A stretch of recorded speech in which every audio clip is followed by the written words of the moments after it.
High high high রে, এটা কি করলো? হ্যাঁ, হাই হাই হাই, এটা কি করলো বৌমা? দেখে যাও, ইন্দুরের বাচ্চা ঘরে ঢুকে আমার পুরা ঘরের জিনিসপাতি তছনছ করে ফেলছে। সবকিছু তছনছ করবে না তো কি করবে? সম্পূর্ণ দোষ হচ্ছে আপনার ছেলের। আপনার ছেলে, আমি বুঝলাম না এরকম একটা বাচ্চা মেয়েকে কেন আমাদের বাড়িতে এনেছে। না ঠিকঠাক মতো কাজ কাম করতে পারে, সব সময় শুধু খাই খাই খাই খাই করতেই থাকে। কি দরকার ছিল বলুন তো এরকম একটা মেয়েকে আমাদের বাড়িতে কাজে আনার?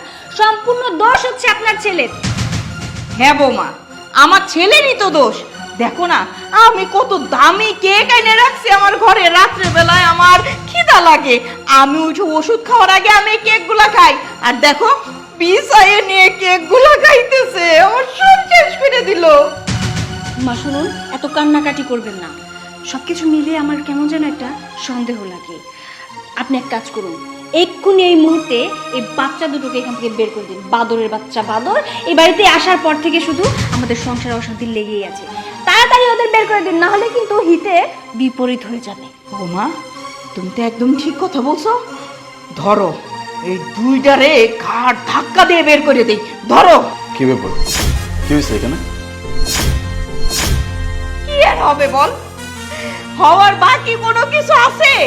শোন, এই দুইটারে তুই এই বাড়িতে কাজে নিয়ে আসলি, আমি তোরে কত করে বললাম যে একটারে কাজে রাখছিস, রাখ, সাথে আর একটা লেটার নিয়ে আইছে। এই ওরা আমার বাড়ির ঘরে আনাইছে কানাইছে, কোনো কিছু রাইখে আমি শান্তি পাই না। এই দেখ, এই দেখ, আমার দামি কেকটা পর্যন্ত ও টাইনে বাইর করে নিয়ে এসে দুপুর খাইতেছে। শুধু কেক, আমি তো মাঝে মধ্যে আমার গয়নাগাটিও খুঁজে পাই না। ভালো ভালো শাড়িগুলো আলমারির মধ্যে রাখি, সেগুলো আমি মাঝে মধ্যে খুঁজে পাই না। মা আপনি জানেন, আমার তো মনে হয় এই শয়তানগুলো সবকিছু চুরি করে লুকিয়ে রেখেছে। আর এই যে তোমাকে বলি, এত দরদ কিসের ওদের জন্য? হ্যাঁ, ওরা তোমার কি হয়? আপনজন হয়, রক্তের কেউ হয়? আমার কি মনে হয় মাঝে মধ্যে জানেন মা, আমার তো মনে হয় নিশ্চয়ই এই শয়তান দুটোর যে মা আছে, তার মায়ের সাথে ওর ইটিস পিটিস কোনো সম্পর্ক আছে। আর যদি তা নাই হয়, ওদের জন্য এত কিসের দরদ? যে দরদটা আমার জন্য থাকার কথা সেটা না করে দরদটা ওই বাচ্চাদের জন্য। না স্যার, আপনি বিশ্বাস করেন আমি এসব চুরি করে খাইতেছি না। আপনি তো প্রতিদিন সকালে যাওয়ার সময় আমার 10-20 টাকা হাতে দিয়ে যান, যাতে আমার বোনকে কিছু কিনা খাওয়াইতে পারি। আর সেই টাকা দিয়ে আজকে আমি এই কেক কিনছিলাম শুধুমাত্র আমার বোনের খাওয়ার জন্য। আর বড় ম্যাডাম ছোট ম্যাডাম এরা আমার কথা আমি নাকি চুরি করছি। বিশ্বাস করেন স্যার, আমি চুরি করি নাই। আপনি যেই টাকা আমাকে দিয়ে গেছিলেন ওই টাকা দিয়ে আমি এই কেকটা কিনছি। সত্যি স্যার। ও আমার চরিত্র নিয়ে এরকম উল্টাপাল্টা কথা কিভাবে বলে? হ্যাঁ, আমি মানতেছি যে ওদেরকে আমি টাকা পয়সা দিয়েছি। কেন দিয়েছি? বাচ্চা দুইটাই ব্যক্তি এই বাড়িতে কাজ করে তারপরে খায়। সেই বাচ্চাগুলোকে যদি আমি একটু আদর যত্ন করি, তাহলে ক্ষতি কোথায়? এতটুকু কারণে যদি তোমার ঘরের বৌমা আমাকে এরকম উল্টাপাল্টা কথা বলতে পারে, তাহলে আমি তাকে থাপ্পড় কেন দিতে পারবো? এই মেন্টালিটি এতটা নিচে গেল, হ্যাঁ? বিবেক নাই, বুদ্ধি নাই, বুদ্ধিতে বিচার করতে পারো না? এই দুইটা বাচ্চাকে আমি আদর করি, আমি স্নেহ করি, কারণ ওদেরকে আমি আমার নিজের সন্তানের মতো দেখি। তুমি এসব কি উল্টাপাল্টা কথা বলতেছো? স্যার, শুধু শুধু আমাকে দুই বোনের জন্য আপনারা অশান্তি করেন না। আর ম্যাডাম, আপনি কি কইলেন উনি আমাকে বাবা? উনি আমাকে বাবা না, কিন্তু আমাকে বাবার মতোই। আমাকে যেভাবে খেয়াল রাখে, খোঁজ খবর নেয়, উনি আমাকে অনেক আদর যত্ন করে। আর ওনারে না আমরা আমাকে বাবার চোখেই দেখি। আমাকে বাবা মা নাই তো উনি যেভাবে আমাকে আদর যত্ন করে, আমার মনে হয় কি উনি আমার বাবা। আর আপনারে আমার মাই মনে হয়, কিন্তু আপনি তো বোঝার চেষ্টা করেন না, সব সময় শুধু আমাকে বকাঝকা করেন। কিন্তু দেখেন, আপনাকে ছাড়া এই দুনিয়া আর আমাকে কেউই নাই। আর ম্যাডাম, আপনার আরেকটা কথা কই, আমাকে দুই বোনের নিয়ে যদি আপনার এতই সমস্যা হয়ে থাকে, আমরা এই বাড়ি থেকে চলে যাবো। কিন্তু তারপরেও আপনারা আমার বলে অশান্তি করেন না। রাস্তায় ভিক্ষা করে খামো, আর কোনোদিন আপনাকে বাড়িতে আমো না। তারপরেও আপনি স্যারের নামে মিথ্যা অপবাদ দিয়েন না। হীরামণি, চল আমরা চলে যাই। দাঁড়াও, কেউ কোথাও যাবো না। এই বাড়ি থেকে তোমরা কোথাও যাবো না। দেখছো, এতটুকু বাচ্চা, তার মাথায় কতটুকু বুদ্ধি। আমি না অবাক হচ্ছি ভেবে যে আমার ওয়াইফ আমার চরিত্র নিয়ে কথা বলতেছে।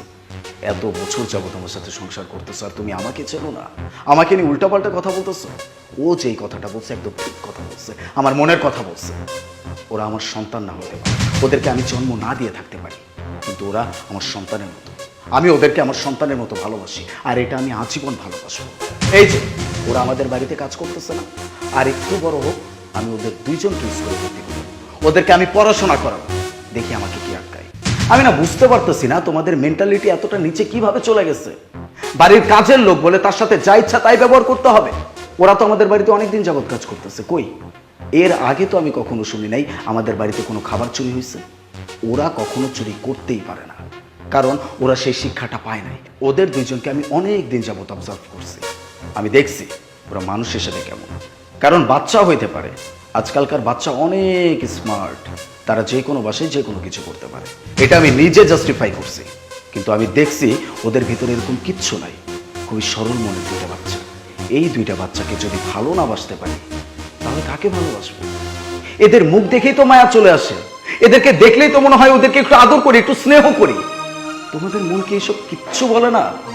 যাই হোক, অনেক কথা বলছি তোমাদেরকে, এত বোঝানোর সময় নেই।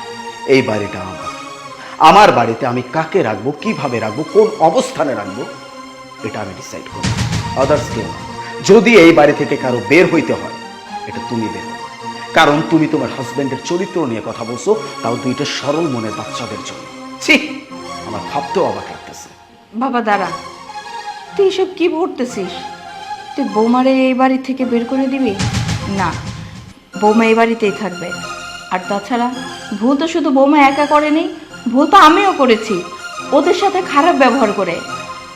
আসলে তুই অনেকদিন আগেই বলেছিল ওদেরকে স্কুলে ভর্তি করে দেওয়ার জন্য, কিন্তু আমি আর বৌমা মিলে ভাবছি যে ওরা কাছের মানুষ, ওদের কেন আমরা স্কুলে ভর্তি করব।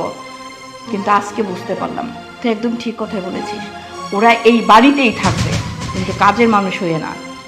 হ্যাঁ মা, আপনি একদম ঠিক কথা বলেছেন। যে ভুল আমি একবার করেছি সেই ভুল আমি বারবার করতে চাই না। আমি কালকেই ওদের দুজনকে স্কুলে ভর্তি করে দিব।